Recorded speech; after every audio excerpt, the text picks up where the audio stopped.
नमस्कार मित्रांनो. सर्वप्रथम तुमच्या सगळ्यांचे मनापासून आभार की तुम्ही विवेक मंत्री मराठी या चॅनलला चांगल्या प्रकारे प्रतिसाद देताय. बऱ्याच जणांचे मला फोन किंवा मेसेजेस पण आले व्हॉट्सअपवर पहिला व्हिडिओ अपलोड केल्यानंतर. आणि बऱ्याच जणांनी रिक्वेस्ट केली की ऑस्ट्रोलॉजी बद्दल बोलायला चालू करावं. तर आज आपण त्याविषयी बोलायला सुरुवात करतोय की ज्याच्यामध्ये आज सगळ्यात महत्त्वाचा विषय आपण हाताळतो तो म्हणजे प्रत्येकाच्या जिव्हाळ्याचा आणि प्रत्येकाच्या पोटात गोळा आणणारा असा विषय म्हणजे मंगळ. लग्न करायच्या आधी बहुतेक जण पत्रिका बघतात आणि पत्रिका बघताना बऱ्याच वेळा लग्नात अडथळा येतो तो म्हणजे मंगळामुळे. पण मंगळ म्हणजे काय हे आधी जाणून घेणं महत्वाचं आहे आणि त्याच्याही आधी आधी हे जाणून घेणं महत्वाचं आहे की पत्रिकेतली 12 स्थानं कशी असतात आणि प्रत्येक स्थानाचा काय महत्व आहे. तर एक लहानशी प्रेझेंटेशन बनवलेलं आहे आणि मला माहिती आहे की तुम्हाला सगळ्यांना ते आवडेल किंवा इट विल हेल्प यू. तर आता ही आपली 12 स्थानं असतात पत्रिकेतली. तर सगळ्यात पहिला प्रश्न माझा असा राहील की तुम्हाला सगळ्यांना माहिती आहे की घड्याळ जे असतं हे आपलं असं चालतं ह्या बाजूने. पण पत्रिका जी आहे ती उलटी का बरं चालते हो? किती जणांना माहिती आहे की पत्रिका उलटी का चालते? म्हणजे हे प्रथम स्थान आहे तर द्वितीय स्थान इथं का नाही, हे द्वितीय स्थान इथं काय? कारण का आपण जन्मलो की ज्याला हिंदीमध्ये म्हणतात ना, आपली उलटी गिनती चालू हो गई. ही तशी आपली उलटी गिनती चालू झालेली असते. म्हणजे इथं आपण जन्मलो, हे आपले धनस्थान, आर्थिक स्थान. तृतीय स्थान जिथं आपल्याला आईविषयी, भावंडांविषयी किंवा आपल्या स्वतःचा जो पराक्रम भाव ज्याला आपण म्हणतो तो पाहायला जातो. चतुर्थ स्थान हा मनाचा कारक आहे. ग्रह सौख्य, वाहन सौख्य हे सगळं दाखवतो. पाचवं स्थान हे संतती सुख दाखवतो. षष्टम स्थान हे रोग ऋण रिपू दाखवतो. सातवं स्थान जे आहे हे आपलं विवाह सौख्य, कोर्ट कचेरी कायदा व्यवसाय व्यक्तीचं आकर्षण लैंगिक सुख वगैरे वगैरे ते दाखवतो. अष्टम स्थानाहून तुमचं सासर कसं आहे ते कळतं. शिवाय तर मृत्यूचं स्थान पण म्हटलं जातं. आर्थिक लाभ तुम्हाला कशा प्रकारे मिळेल हे पण आठव्या स्थानाहून कळतं. नववं स्थान जे आहे हे तुमचे दूरचे प्रवास, तीर्थयात्रा, धार्मिक किती गोष्टी तुम्ही करताय, परदेश गमन आहे का नाही, साक्षात्कार, ह्या सगळ्या गोष्टी आपल्याला नवव्या स्थानावरून कळतात. ते सातवं 10वं स्थान जे आहे हे कर्मस्थान असतं आपलं, की आपण आयुष्यामध्ये काय करणार, आपली कार्यक्षमता किती, आपली आपण कुठपर्यंत पोहोचू शकतो, शासनाकडून आपल्याला काही मान सन्मान मिळणार आहे का, प्रतिकूलतेविरुद्ध आपण किती झगडू शकतो, ह्याविषयी आपल्याला माहिती मिळते. एकादश स्थान जे आहे हे आपले इच्छा आकांक्षा, भिन्नलिंगी व्यक्तींकडून मिळणारे आपल्याला कुठल्या प्रकारच्या भेटवस्तू लाभ कशा प्रकारच्या होत आहेत त्याच्यावरून आपला हा अंदाज येतो. आणि द्वादश स्थान हे जे आहे हे आपलं कर्ज, नुकसान, खर्च किंवा मोक्ष म्हणता येईल. असं म्हणता येईल की मोक्ष हे सगळं पाहिलं जातं. तर आता ह्या 12 ग्रहांपैकी मंगळ जेव्हा प्रथम स्थानी, चतुर्थ स्थानी, सप्तम स्थानी, अष्टम स्थानी आणि द्वादश स्थानी बसतो, तेव्हा त्या व्यक्तीला म्हटलं जातं की तो व्यक्ती मांगलिक आहे. म्हणजे ते मुलगा असो किंवा मुलगी असो. पहिलं स्थान, चौथं स्थान, सातवं स्थान, आठवं स्थान आणि द्वादश स्थान. तर इथं जेव्हा बसतात, मंगळ जेव्हा बसतो तेव्हा तो मांगलिक आहे असं म्हटलं जातं.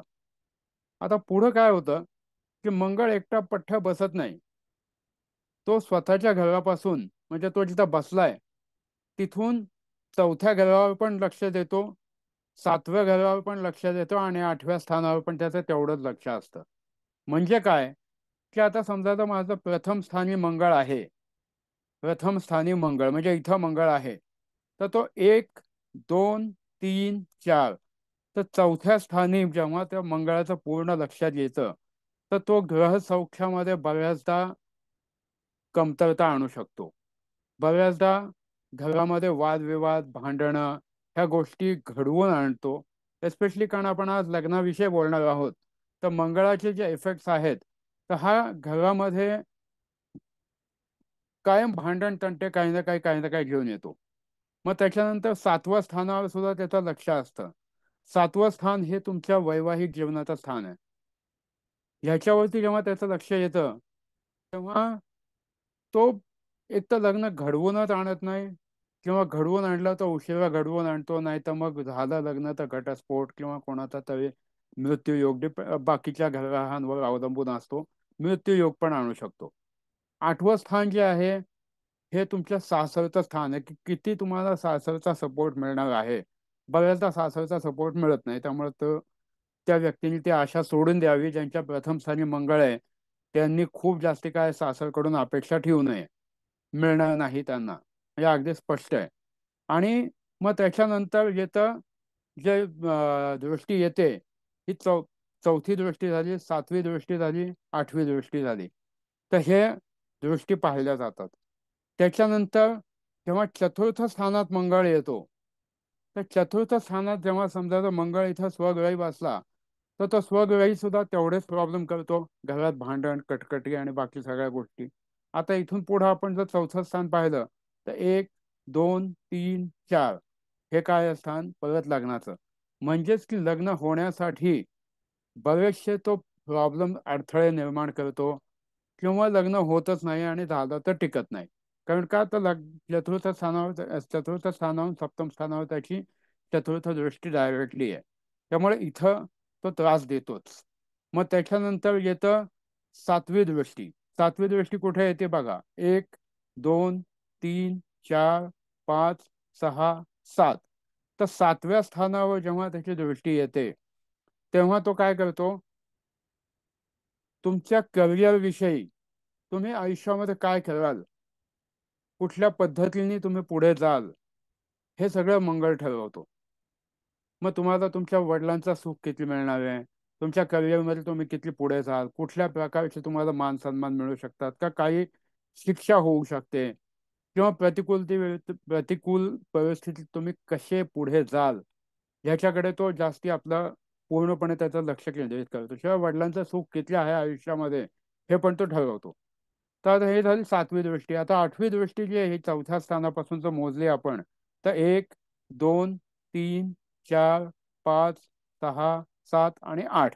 आठवं स्थान जे आहे हे आपण म्हटलं आपलं लाभ स्थान, की आपल्याला ज्या लाभ मिळणार आहे, तर चांगला लाभ कसा मिळेल, भेटवस्तू किती मिळतील, भिन्नलिंगी व्यक्तींकडून आपल्याला कुठल्या प्रकारचं सुख कसं मिळू शकेल, ह्या सगळ्या गोष्टी चौथ्या स्थानात जेव्हा मंगळ असतो तेव्हा हे सातवं, आठवं आणि 11वं स्थान ठरवतं, कारण हे चौथ्या स्थानाहून हे सगळे पुढे येतात.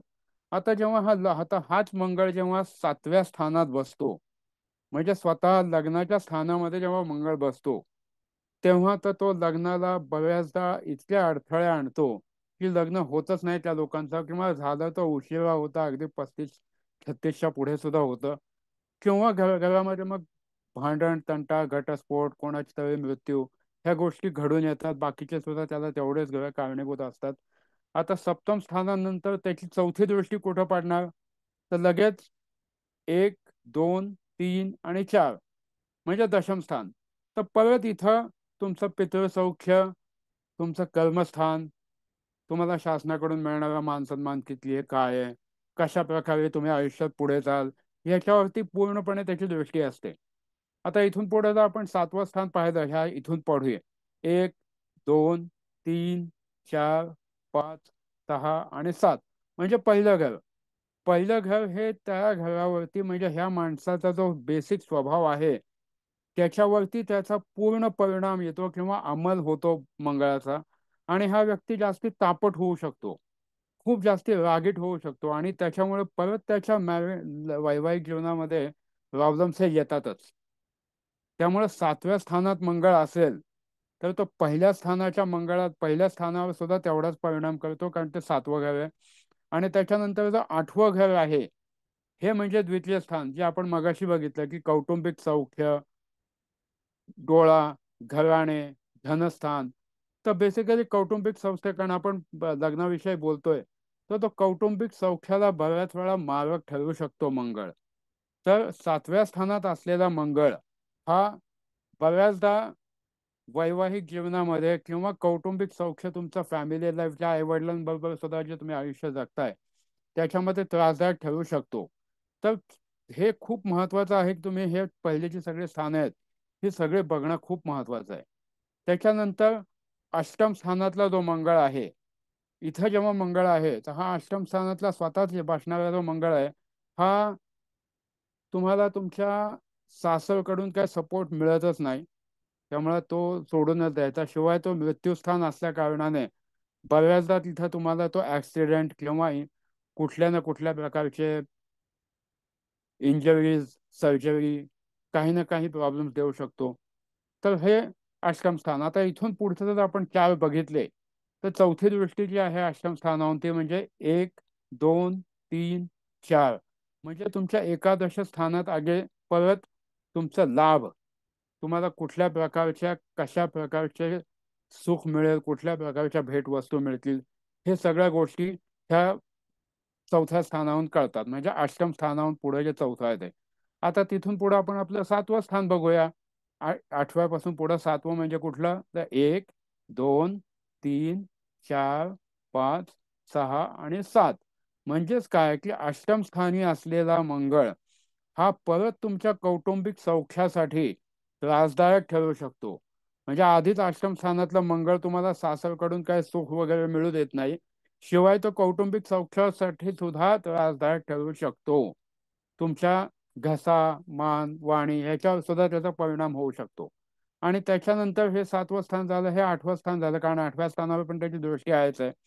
तर जेव्हा इथं दृष्टी येते तेव्हा परत तो तुमचा स्वतःचा जी कर्तबगारी आहे, तुमचा पराक्रम जो आहे तो किती आहे, तुम्हाला मिळणारं सुख बहीण भावंडांकडून, तुमच्या आईकडून मिळणारं सुख किती आहे, हे सगळं आठव्या स्थानातला मंगळ ठरवतो. आणि त्याच्यानंतर जो आपलं शेवटचं स्थान आहे मंगळाचं ते म्हणजे द्वादश स्थान. आता इथं जेव्हा मंगळ बसतो द्वादश स्थानी स्वस्थानी इथं जेव्हा बसेल तर तो सगळ्यात पहिले त्याच्या आजूबाजूची जे काही त्याच्यावरती दृष्टी पडणारे ग्रह आहेत ते म्हणा किंवा त्याचा स्वतःचा परिणाम म्हणा, तो कर्ज, व्यसन, नुकसान, संन्यास योग, अनैतिकता, कुठल्याही प्रकारचे जे काही सगळे दोष असतील ते सगळे, किंवा अगदी ऍक्सिडेंट, मृत्यू इथपर्यंत सुद्धा ह्या सगळ्या गोष्टी तो दाखवतो, आत्महत्या दाखवतो. तर हे द्वादस्थान इथं असणार. पण आता इथून पुढे परत तो बघा कसं काय बघतोय. इथून पुढे चौथा घर बघूया. 1, 2, 3 आणि 4. तर 12व्या स्थानी असलेला मंगळ हा तृतीय स्थान म्हणजे तुमचं जे पराक्रम स्थान आहे, बहीण भावंडांचा सुख आहे, आईचा सुख आहे, याच्यावरती तो परिणाम करतो. तर ह्याच्यावरती परिणाम करतो. मग त्याच्यानंतर पुढं सातवं स्थान बघा. 1, 2, 3, 4, 5, 6, 7. सातवं स्थान म्हणजे तुमचं रोग रिपू स्थान जे आहे ते सगळं, म्हणजे तुम्हाला आजार पण देऊ शकतो, कुठल्या ना कुठल्या प्रकारे शारीरिक व्याधी देऊ शकतो, दोन देऊ कर्जबाजारी होणे, ह्या गोष्टी देतो. आणि सप्तम स्थान म्हणजे हे जे स्थान आहे हे इथून 12व्या स्थानापासून हे 8वं स्थान आहे. तर इथं दिल्यामुळे काय होतं, परत वैवाहिक जीवनात त्रास, काही ना काही भानगडी होतात, काही ना काही विषय बिघडतात, घटस्फोट होतो. तर एकंदरीत काय, तर मंगळ जेव्हा ह्या 4-5 स्थानामध्ये असतो तेव्हा तो तुमच्या संपूर्ण आयुष्यावर कुठे ना कुठे परिणाम हा करतोच.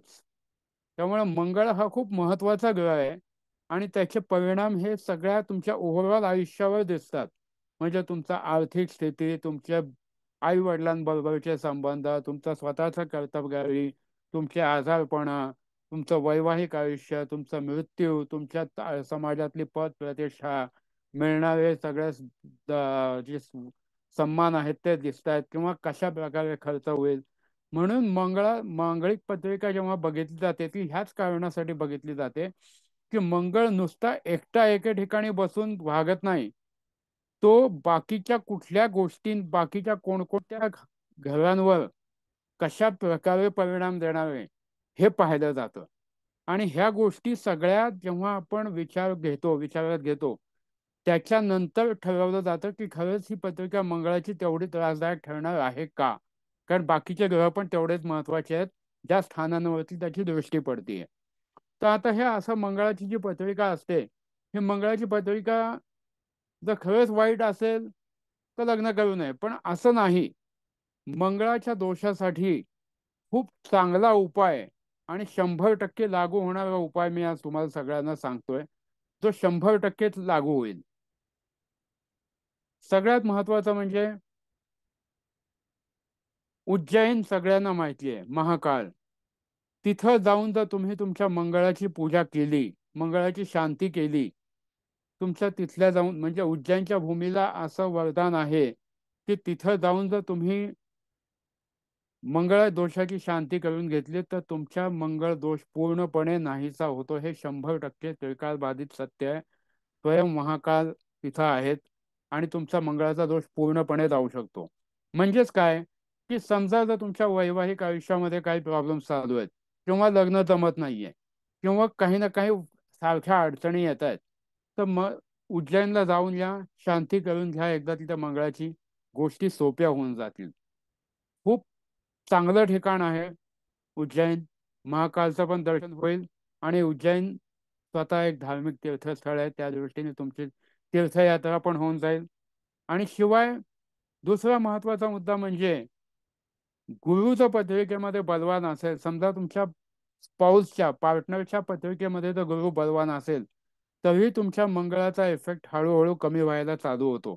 कारण गुरुच्या पुढे सगळेजण झुकतात, सगळेजण गुरुला नतमस्तक होतात. शनी महाराज असो, राहू असो, केतू असो, किंवा बाकीचे ग्रह असो, सगळे गुरु महाराजांच्या पुढे झुकतात. त्यामुळे जर तुमच्या स्पाऊसच्या पत्रिकेमध्ये, तुमच्या पार्टनरच्या पत्रिकेमध्ये जर का गुरु स्ट्रॉंग असेल, तरीही तुमची मंगळाची जी दोष आहेत हे नाहीसे व्हायला मदत होतात. पण तरीही मी सगळ्यांना तुम्हाला अगदी आवर्जून सांगेन की शांती करायचीच असेल तर ब्राह्मणाकडून त्या मंगळाची शांती करून घेण्यापेक्षा तुम्ही स्वतः उज्जैनला जावा. उज्जैनला जाऊन तिथं बसून शांती करून घ्या. तुमचा मंगळाचा दोष 100% जातो. अगदी मी पैज लावून सांगू शकतो की इथून निघायच्या आधी जे हल्ली वास्तूचे स्कॅनर असतात, जसं हा आता मी एल स्कॅनर आहे, हा समजा जर का मी एखादा मंगळ दोष असणाऱ्या व्यक्तीला दाखवला, मंगळ दोष असणार, तर कदाचित त्याचा स्कॅनर पूर्ण असा बाहेर जाईल. पण जेव्हा तो मंगळ दोषचा निवारण करून येईल परत, तेव्हा तो स्कॅनर जागचा हलणार पण नाही, कारण त्याची मंगळ दोषाची दोष पूर्णपणे गेलेला असतो. तर अशा पद्धतीने आज आपण थोडासा मंगळ दोषाविषयी माहिती जाणून घेतली. आता जर तुम्ही अजून या चॅनलला सबस्क्राईब केलं नसेल तर मित्रांनो, प्लीज खाली सबस्क्राईबचं बटन आहे, सबस्क्राईबचं बटन दाबू शकता. आणि तुमच्या घरामध्ये म्हणा, किंवा तुमचं कोणाचा, किंवा आणखीन कोणाचं जर लग्न थांबलं असेल, काही रखडत असेल, तर तुम्ही हा व्हिडिओ त्यांना पण पाठवा, त्यांच्या पण आयुष्याचं भलं होईल. आणि मग नुसत्या मंगळाच्या दोषामुळे बऱ्याच जणांची चांगली स्थळं तुटतात, तर तसं होऊ नये हीच इच्छा म्हणून हा व्हिडिओ मी तयार केलाय. तर हा जास्तीत जास्त लोकांपर्यंत पोहोचवा. जेवढ्या लोकांचं चांगलं होईल तेवढ्या आपल्यालाही आशीर्वाद मिळतील. तर हा व्हिडिओ सर्वांपर्यंत पोहोचवावा हीच विनंती. आणि चॅनलला सबस्क्राईब केलं नसेल तर प्लीज चॅनलला खाली सबस्क्राईबचं बटन दाबा. आपण आणखी नवीन व्हिडिओज घेऊन येत आहोत. थँक्यू, धन्यवाद, मनापासून धन्यवाद. तुमच्या सर्वांच्या आयुष्यामध्ये कायम सुख शांती लाभो राहो हीच गणपती चरणी प्रार्थना. थँक्यू.